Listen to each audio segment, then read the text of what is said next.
हाय दोस्तों, मेरा नाम सोफिया है। मैं मुंबई में रहती हूँ। आज की कहानी में कैसे मैं बस की रात की एक लंबी यात्रा के दौरान एक सहयात्री के औजार से खुद गई आपको सुनाऊंगी।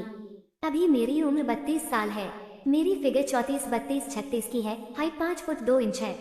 मैं दिखने में एकदम गोरी हूँ। मुझे कोई भी एक नज़र देखकर एकदम पागल हो जाएगा।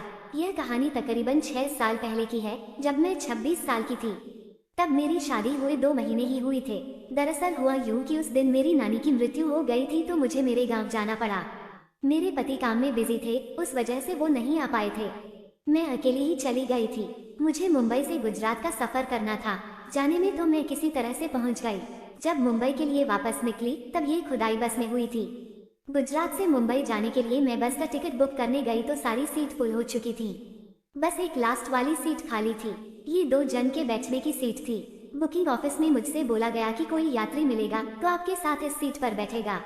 मैं बोली ठीक है। मेरे पास कोई दूसरा रास्ता भी नहीं था। फिर मैं टाइम पर बस स्टॉप पर आ गई। जब बस आई तो मैं अपनी सीट पर गई। उस वक्त तक कोई दूसरा आदमी सीट पर नहीं था। जो लोग गुजरात बस में यात्रा करते हैं उनको पता होगा कि ये लग्जरी बस होती है। एक तरफ डबल सोफे की सीट होती है और एक तरफ सिंगल होती है। मेरी सीट डबल वाली सीट थी और ये सबसे लास्ट में थी। मैं सीट पर जाकर बैठ गई। बस चल पड़ी। मैं कुछ देर तक अपने सहयात्री के आने का इंतजार करती रही। जब काफी देर तक कोई नहीं आया तो मैं बोर होने लगी। मैंने अपने पति को फोन लगाया और उनसे बात करने लगी। चूंकि मेरी नई नई शादी हुई थी तो पति से दूरी सही नहीं जा रही थी। मैं अपने पति से कुछ हंसी मजाक की बातें करने लगी। पहले तो मेरे पति ने मुझसे कुछ गंभीर बातें की, क्योंकि मैं नानी की मृत्यु पर गई थी तो मेरे पति को लगा कि शायद उन्हें मेरे साथ सेक्सी बातें नहीं करना चाहिए। फिर जब मैंने ही चुहलबाजी शुरू कर दी तो वो एकदम से खुलने लगे। हमारे बीच जल्दी सेक्स की बातें चलने लगी। पति ने मुझे फोन पर ही खोदना शुरू कर दिया था। मेरी गुफा में चुनचुनी होने लगी। मैं अपने पति से करीब आधा घंटा तक सेक्स चैट करती रही। इसका नतीजा ये निकला कि मेरी पैंटी गीली हो गई। फिर फोन काटकर मैं अपनी गुफा रगड़ने लगी। अब तक अहमदाबाद तक पहुंच गई थी। मेरी सीट पर कोई नहीं आया था। मुझे लगा कि अब मेरी सीट पर कोई नहीं आएगा।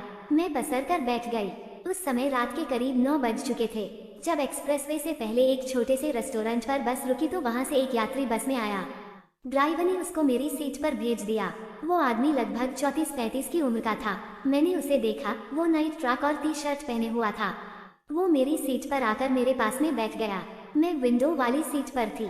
जब बस एक्सप्रेसवे पर आ गई तब गाड़ी की लाइट्स बंद हो गईं। मैं विंडो की तरफ मुंह करके सोने लगी। मुझे कब नींद आई कुछ पता ही नहीं चला। मैं सलवार कमीज पहने हुई थी और गहरी नींद में थी।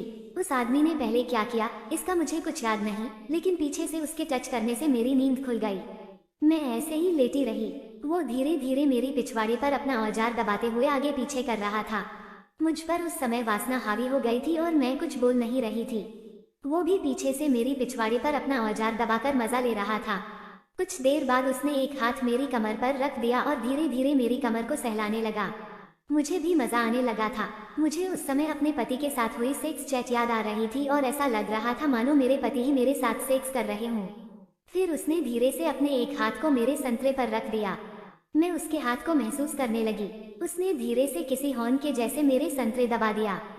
मुझे बेहद सनसनी सी हुई। मेरी सिहरन को महसूस करके वो पूरी हथेली से मेरे संतरों को दबाने लगा। मैंने भी कुछ नहीं कहा और उसके हाथ से अपने मिंजवाने का मजा लेने लगी। अब वो मस्ती से मेरे दोनों संतरों को दबाने लगा। मैंने भी हल्के हल्के से अपनी पिछवाड़ा हिलाकर उसके औजार को छेड़ना शुरू कर दिया।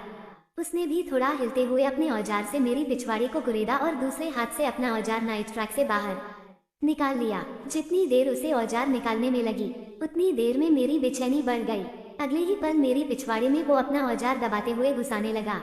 उसका मोटा औजार मेरी पिछवाड़े से चिपकी हुई मेरी जीने कपड़े की सलवार और पैंटी को महसूस होने लगा। उसके औजार से प्रीकम निकलने लगा था, जिससे मुझे अपने नीचे नमी महसूस हुई। औजार की गर्मी भी मेरी गर्मी से रगड़कर मुझे वासना के सागर में डुबोए जा रही थी। बस ऐसा लग रहा था कि किसी तरह से औजार मेरी गुफा में घुस जाए। मैं नींद का नाटक करती हुई ऐसे ही सोई रही। वो धीरे धीरे खुलकर मजा लेने लगा। शायद मेरे कुछ भी रिएक्ट न करने से उसकी हिम्मत लगातार बढ़ती जा रही थी। तभी उसने मेरी कमीज के अंदर हाथ डाल दिया और मेरी ब्रा के ऊपर से मेरे संतरों को दबाने लगा। मेरे टाइट चूचुक उसकी उंगलियों के बीच आकर मसले जाने लगे। गुफा में सख्त औजार की नमी एहसास और अब चूची की चोंचे मिंजी जाने से मेरी आह न जाने किस तरह से बस रुकी हुई थी। फिर उसने मेरे संतरों से अपना हाथ बाहर निकाला और मेरी सलवार को धीरे से नीचे करने लगा। मैं एक और करवट करके सोई थी, इस वजह से सलवार नीचे फंस रही थी। वो ऐसे ही मेरी गुफा को पैंटी के ऊपर से ही रगड़ने में लगा था, जिससे मेरी गुफा ने पानी छोड़ना शुरू कर दिया था। जल्द ही उसको भी मेरी गुफा का गीलापन का पता लग गया था। वो अब समझ चुका था कि मैं खुदने को राजी हूँ। उसी समय मैंने हिलने के बहाने से उसको मौका दे दिया। अपनी सलवार को नीचे करने के लिए मैंने थोड़ा हिलकर पिछवाड़ा उठा दी। जब मेरी सलवार फ्री हुई तो उसको उसे बाहर निकालने में आसानी हो गई। उसने हाथ से सलवार को खींचा तो सलवार नीचे चली गई। अब उसके औजार के सामने मेरी पिछवाड़ा थी। हालांकि अभी भी पैंटी मेरी पिछवाड़ और गुफा को ढके हुई थी, मगर अब वो बिंदास हो गया था। उसने हाथ से मेरी पिछवाड़ा उठाई और पैंटी भी नीचे कर दी। एकदम से मेरी नंगी पिछवाड़ उसके निशाने पर आ गई थी। वो औजार को मेरी पिछवाड़े के छेद में रगड़ने लगा। उफ, उसका गर्म औजार मुझे अपनी पिछवाड़े के बीच में महसूस होने लगा। उसका औजार एकदम टाइट था। उसने अपने पैरों की मदद से मेरी पूरी सलवार और पैंटी निकाल दी। अब मैं नीचे से एकदम नंगी हो गई थी। उसने धीरे से मेरा एक पैर थोड़ा ऊपर उठाया, जिससे उसके औजार के लिए आसानी हो गई। मेरी गुफा में औजार को जाने के लिए रास्ता बन गया था। वो पीछे से मेरी गुफा में औजार डालने लगा। उफ, मैं सोने का नाटक करती हुई मैं इस सब का मजा ले रही थी। उसके औजार का सुपारा मेरी गुफा की गीली फांकों को चीरता हुआ अंदर घुस गया। मैं एकदम से सिहर गई। उसके औजार का सुपारा उंगला सरीखा था। मेरे दांत भिंच गए, मगर मैं उसका औजार चुपचाप लेती गई। वो भी धीरे धीरे आगे पीछे करते हुए मेरी गुफा में औजार अंदर पेलने लगा। अब तक उसने अपना आधा औजार मेरी गुफा में घुसा दिया था। मुझे अपनी गुफा फटी सी महसूस हो रही थी। दर्द भी हो रहा था, मगर मजा भी आ रहा था। वो अपने आधे घुसे औजार को ही मेरी गुफा में अंदर बाहर करने लगा। मैंने भी अपनी टांग कुछ उठा दी, जिसे उसने सहारा देकर गुफा कुछ और फैला ली। जगह बनी तो उसने औजार और अंदर सरका दिया। अब उसका औजार मेरी गुफा में अंदर तक धमाल मचाने लगा था। अब वो औजार बाहर निकालकर सीधा लेट गया और मुझे पकड़कर उसने धीरे से सीधा लेटा दिया। वो मेरे ऊपर आ गया और मेरे दोनों पैर फैलाकर मेरी गुफा में औजार डालने लगा। मैं आधी लेटी हुई थी और मेरे पैर खुले हुए उठे थे। वो औजार पेलकर मुझे किस करने लगा, मैं भी उसको किस करने लगी। उसको समझ आ गया था कि मैं जागकर मजा ले रही हूँ।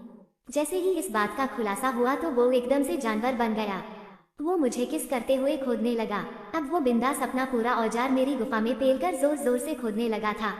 कुछ झटकों के बाद वो मेरे ऊपर झुका और मुझसे बोला, कमीज निकाल दो। मैंने खुदते हुए ही अपनी कमीज उतार दी। उसने मेरी ब्रा भी खींच कर निकाल दी और मुझे पूरी नंगी करके खोदने लगा।